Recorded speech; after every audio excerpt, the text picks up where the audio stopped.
Welcome back to another episode of College Football Legends, where we dive deep into the stories of the game's greatest heroes. Whether we admit it or not, there is a hierarchy within the game of college football. We have our elite programs that are always in the hunt for the national championship. Then we have our middle-of-the-pack teams that are just looking to have a good record in hopes of the postseason. Then, we have our poverty programs that are absolutely on life support, that always find themselves scheduled for a more powerful program's either season opener or homecoming game. These type of games are usually predictable, yielding a very lopsided score and pretty much as boring to watch. We refer to these teams as cupcakes or cream puffs. They're pretty much a live practice for the larger program as they transition to the more challenging part of the season. On the rare occasion, these underdogs do the absolute unthinkable and play outside of their minds, taking down their heavily favored opponent. So today, we're continuing our series on the top 5 most memorable, mind-blowing, and improbable upsets in college football history. If you like this type of content, please be sure to like and subscribe to our channel so you'll never miss an episode of College Football Legends. Homecoming on a major college campus is a week full of events such as concerts, parades, alumni fundraisers, and everything culminates with the football game on Saturday. If you're a member of these powerhouse programs of college football, you try to schedule a team that ensures an easy win in order to avoid placing a black cloud over the homecoming festivities with an embarrassing loss. Normally, teams from the mid-major conferences, including the football championship subdivision, known as the FCS, fills this void by accepting large sums of money from the hosting program. And this ranges from around $500,000 to well over $1 million. And this is a win-win for both programs. The larger powerhouse program gets a nearly guaranteed victory and a tune-up game before they enter the more challenging part of the season. As far as the cupcake program, they receive much-needed revenue due to their typical lower attendances at games, and they don't take part in the large TV revenue as opposed to some of the larger programs in college football. In today's video, we will cover the stunning upset of Troy University over the LSU Tigers. This particular game stands out for me for many reasons. For someone who grew up in the state of Alabama, I have always pulled for the smaller mid-major programs, such as the University of South Alabama, the University of Alabama at Birmingham, and of course Troy University. Despite Troy's label as a mid-major program, they've been known to be giant killers. For example, in 2001, in a stunning upset of my alma mater, Mississippi State University, and in 2004, they took down the 17th ranked Missouri Tigers. And prior to this game that we're going to cover today, in a game against the Clemson Tigers, Troy University took them down to the wire in a very close 34-24 loss. Many argued that if Troy had had more time in that particular game, they could have pulled off the stunning upset over the Tigers. To note, this particular Clemson Tiger teams in this season went on to defeat Alabama in the college football playoff, claiming their very first national championship in over 30 years. To set the stage for this particular game, despite LSU being known as a perennial powerhouse, they were in the process of rebuilding their program.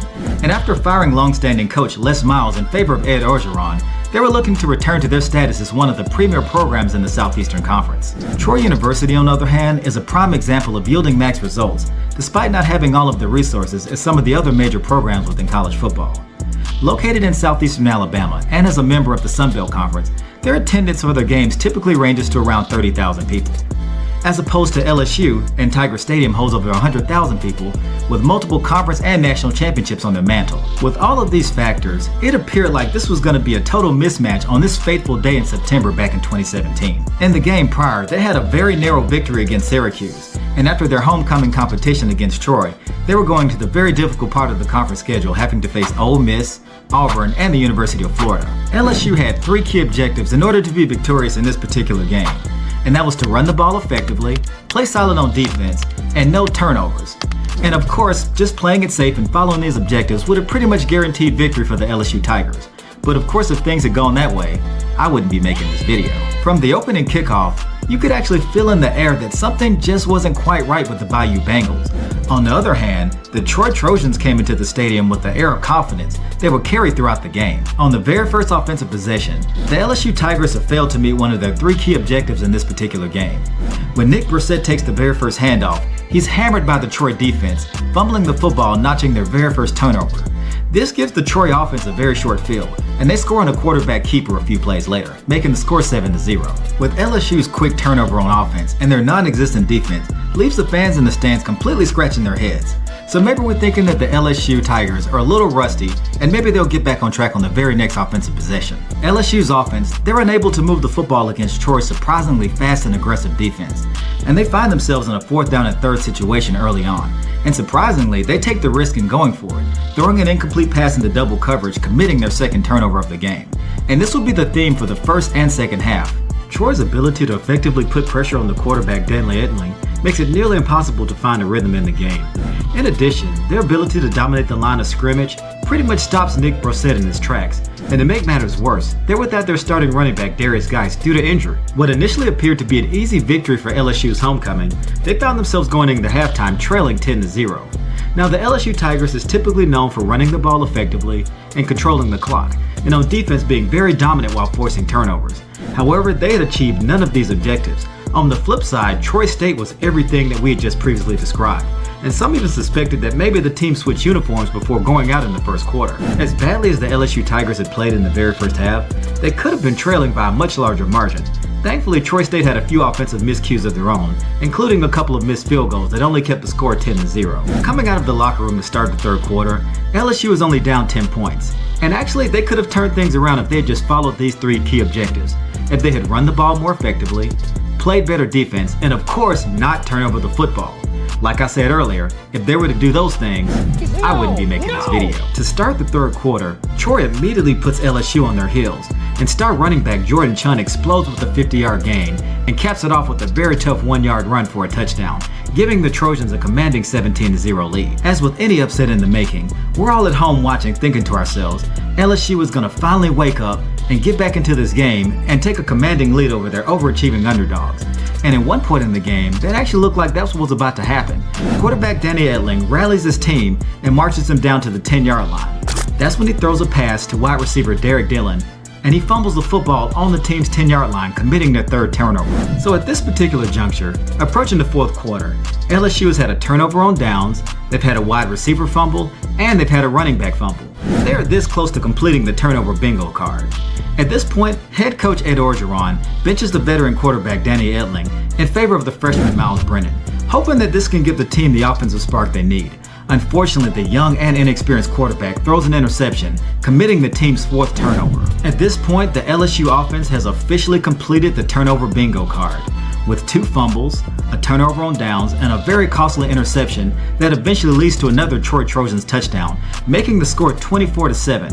And at this point, the LSU faithful has had enough, and you can clearly see on the footage where the fans are exiting the stadium with only 8 minutes left to play in regulation. As badly as the LSU Tigers have played up to this point, Ed Orgeron goes back on his previous decision and decides to reinsert the quarterback Danny Etling, and he actually rallies the LSU offense with a pair of touchdowns, making the score 21-24. At this point, Troy University has done everything right to blow out the LSU Tigers, but unfortunately, they're caught sleeping for just a fraction of a second. Along with Danny Etling's powerful rally, they find themselves only up 3 points.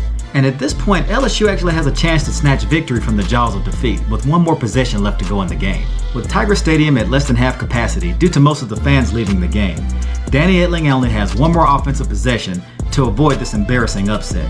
As he's marching the team down the field, he throws another interception, notching the team's 5th turnover. With less than a minute to play and Troy has the football, they easily run out the clock because LSU is completely out of timeouts, and they complete the impossible and the improbable, defeating a much more powerful Southeastern Conference team in their own backyard. To be completely honest, LSU wasn't exactly a national championship caliber team that particular season, but they had absolutely no business losing to Troy University. And to make matters worse, they were to face Auburn, Ole Miss, and Florida consecutively.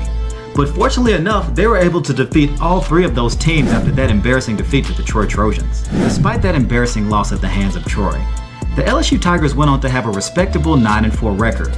On the other hand, the Troy Trojans went on to have one of the best seasons in school history, with an impressive 11-2 record winning their conference championship. Ed Orgeron's very first season as head coach at LSU had his share of ups and downs, including that embarrassing upset. However, 2 seasons later, he would assemble one of the greatest college football teams in history, in addition to one of the greatest seasons in school history with an impressive 15-0 record, winning the national championship against the Clemson Tigers. So what were your thoughts on this particular game? Do you think the LSU Tigers were a team that had fallen on hard times, or maybe they just estimated their opponent? Or in my opinion, maybe the Troy Trojans were a powerhouse that finally had an opportunity to show the nation that they can play with anybody within college football. But regardless, I'd like to hear your thoughts in the comment section below. If you enjoyed this particular video and you want to continue this countdown, please be sure to like and subscribe to our channel. By subscribing, you'll never miss an episode of College Football Legends, where we celebrate the unforgettable players and moments that define the sport we love. Until next time.